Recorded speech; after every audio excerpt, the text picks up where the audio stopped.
Hello, and welcome to the Nights in the Nightmare Let's Play. This is video 40, covering scene 35. Last time, we ran into Vilgo, the leader of the Westkin people, who had a grudge against King Wilmgard.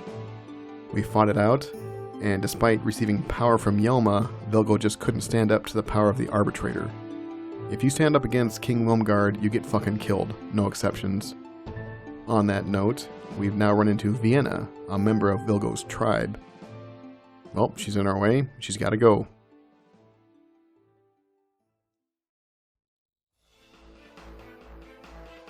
Okay, we're going to do this. We're going to kill this little girl. Let's get started. We have an empty spot in the corner. I'm going to go ahead and throw Hilgard, one of our duelists, in there. Let's load up some key items.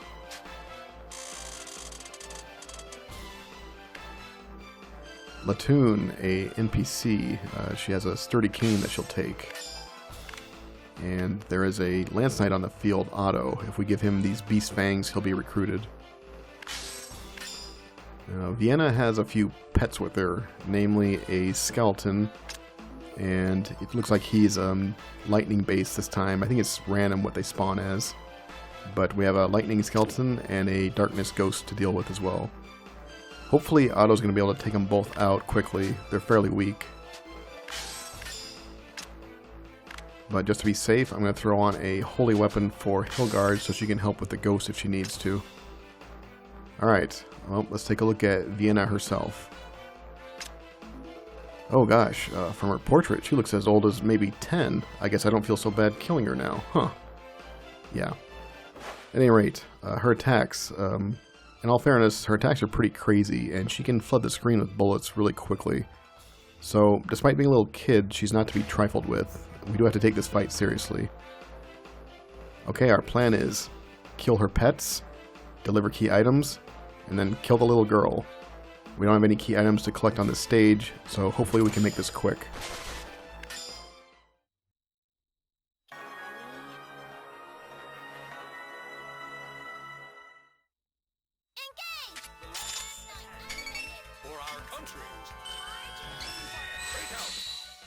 Vienna, being a witch, will try to lay grams like all witches do, and I'll do my best to interrupt her.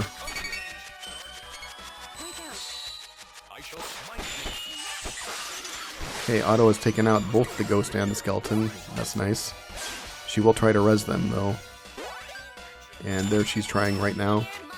Fortunately, Hilgard's in position to interrupt her. I very much don't want her to get that off. I'm afraid I don't know who Lutetia is.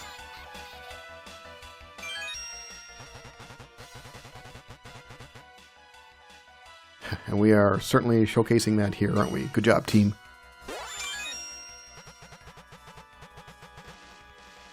The tower, the Westkin Tower, we know was built in order for the Westkin to reach Asgard, the heavens, and then beg for help from the gods.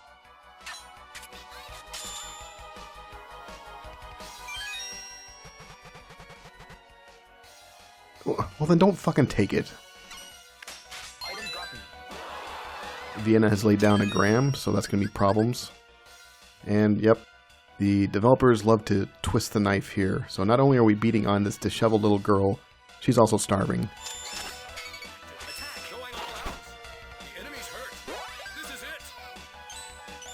Here she's trying to res her pets. We don't want that to happen.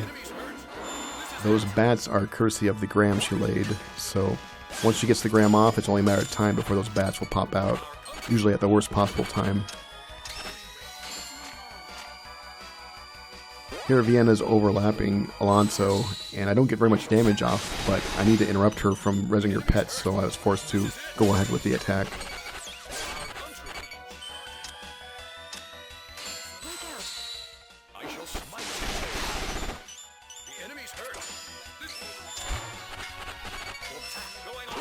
We have no magic points, let's get some gems, and that attack just filled her rage meter.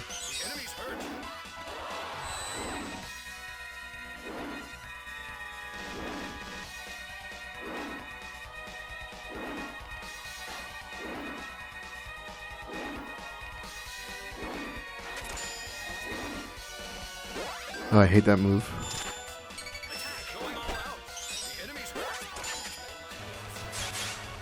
I failed to jam that Graham, so we can count on some pink bats showing up.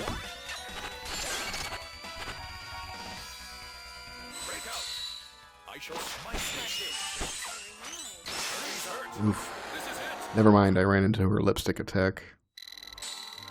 So, Vienna's almost half dead already. She doesn't have very many HP.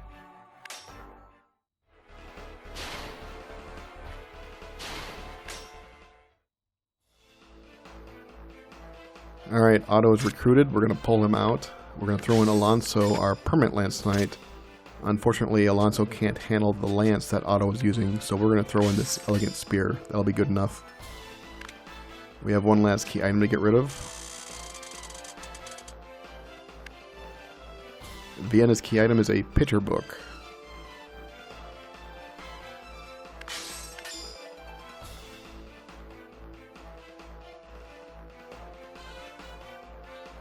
Alright, we have everything we need.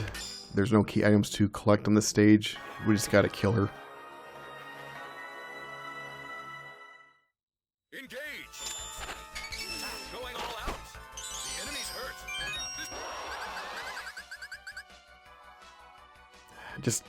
Just walk away, kid. Just walk away.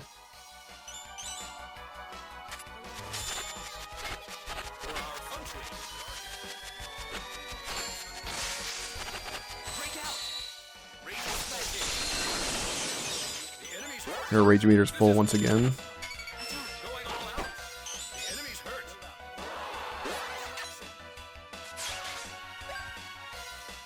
That Graham's gonna cost me.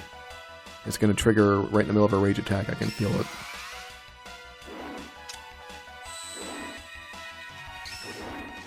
There we go, right on cue.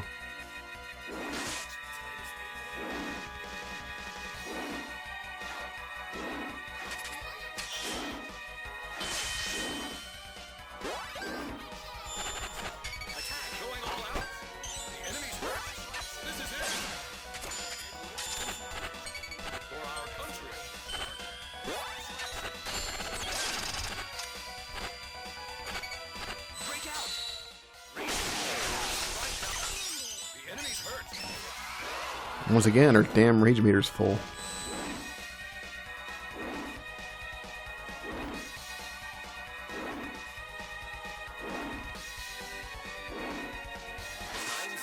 Ugh, I cornered myself there.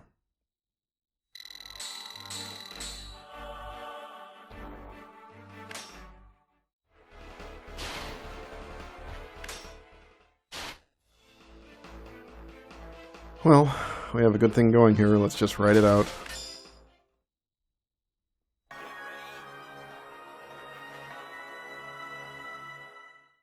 Engage!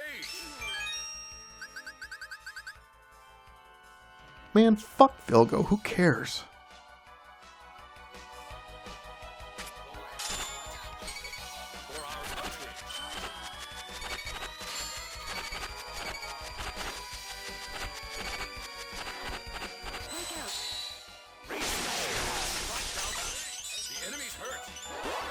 And again, her damn rage meter's full.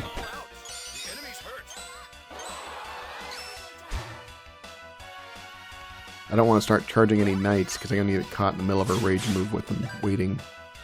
And once again, she gets another fucking Graham off. This is gonna hurt.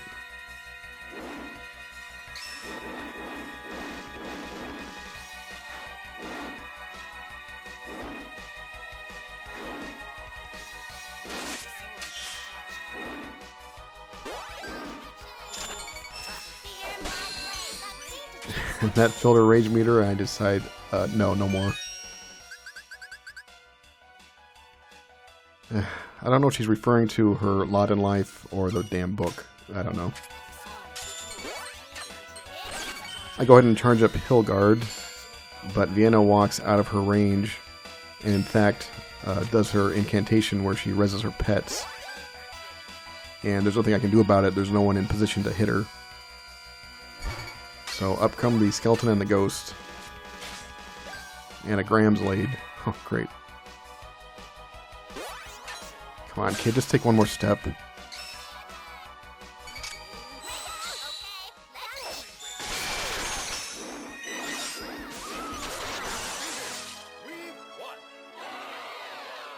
Go team.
Here at the inventory screen, I decided to go ahead and level up some knights. I've been pretty lackadaisical about that, but it's getting to a point where it's starting to make a difference. So I picked up some slack and pumped some experience into the knights that could use it. We started with 25 million experience points. As you can see, I've been stockpiling it for quite a while, just haven't bothered to spend it. I went down the list of all of our permanent knights, and anyone who wasn't at max level, I just went ahead and dumped some in. First on the list was Granite, the archer. He's up to 43 now. Gudrun, one of our Lance Knights, she's gone from, I believe it was 40 to 48 now. Hilgard is now level 35. Morozov, it's a little hard to tell from his hat, but he went from level 40 to 42. And finally, Colleen maxes out at 37, and yeah, it's yours, Colleen. That was the idea. You earned it. All of these knights are now max level, and that means all of our permanent knights are max level. So the only way to increase their levels now is to transsoul to them. All told, we spent about 9.5 million of our experience. We're still sitting on quite a bit for now, but that's good for the time being.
Alright, well that brings us to our next stage, and it looks like we're fighting random scrubs. Quite a lot on the field. I see 4 objects. I'm sure they all have key items, 2 of which are rocks, so they're going to take quite a beating, I can only imagine. So it looks like we're going to have fun next round. I did want to talk a little bit about Vienna as a boss and her mechanics. For my money, one of the most fun and interesting bosses we fought so far. Here's a shot of my recycle bin. These are the attempts that I made until I finally recorded the one that we just watched. It's not so much that she's difficult to beat. She has low hit points, so you can really power through her if you need to. It was just hard to find footage of a round where I wasn't completely embarrassed and humiliated every single time. So the one we just watched was definitely the one where I ate the least amount of shit. And that's saying something, isn't it? From a boss fight perspective, though, she had quite a variety of moves, and she really did a good job keeping the Wisp busy. She had her lipstick attack, and then of course these flying demons, which are just a complete nightmare. And the less said about her rage move, the better. Of course, all the while, she's planting grams down and trying to resurrect her pets, so she keeps you busy. And while all of this is going down, we're listening to one of the most fun boss themes in the whole game. So all told, she's a really well done boss fight. It's just the fact that we're killing a little girl that kind of ruins everything. As she lay dying on the floor, Moja gets the final word in, "You got me." It seemed like a weird choice. I don't really feel like laughing at this point, guys, so I don't know why they put that in there, but whatever. As far as the flashback is concerned, it was mentioned in the narration that the Westkin were being used basically as slave labor. The fact that they couldn't die, I guess, made them ideal slaves. However, the game does make a point to mention that the king didn't know about this until very recently. So he does have plausible deniability about this, but it also helps explain why the Westkin hate him so badly. Obviously, this was just to rub salt on the wounds. Vienna reiterates that the whole point of the tower was to talk to Asgard and hopefully get some help.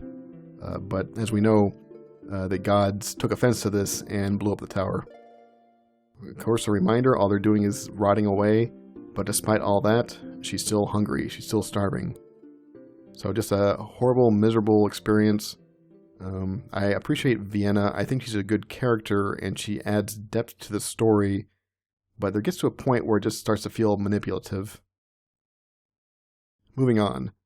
During the cutscene, we saw Yelma in transit going to the Western Hills. It made the mention of a little more, then I will have the strongest power. Oops, well, she clearly misspoke. What she meant, obviously, was that Zolganark would have the strongest power. Of course, yep, what an embarrassing mistake. Oops. Anyway, she continues onward and reaches the base of the tower, the Mies Tower. Although there is some debate on the pronunciation of that word in the thread. People have proposed maybe it's pronounced Mese or Mesa, and both of those sound equally valid to me. I'm sorry, I just don't know how to pronounce it. One of the things I didn't plan on when I started the LP was to be revealed as illiterate as I am. At any rate, Yelma was there at the tower and looking in the region where Aldry had left the corpse, so perhaps that was arranged that the corpse would be left there. However, it's missing, and of course she's starting to panic. She continues on and reaches the ruined summit of the tower, only to find dead Tiamats, most likely from that sortie we saw form a couple updates ago. So, something crazy went down, and the corpse is missing.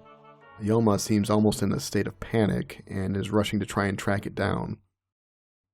And that brings us to the next stage.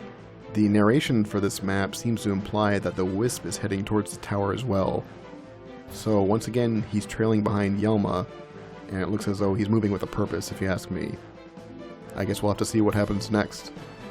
Thanks for watching, and I'll see you next time.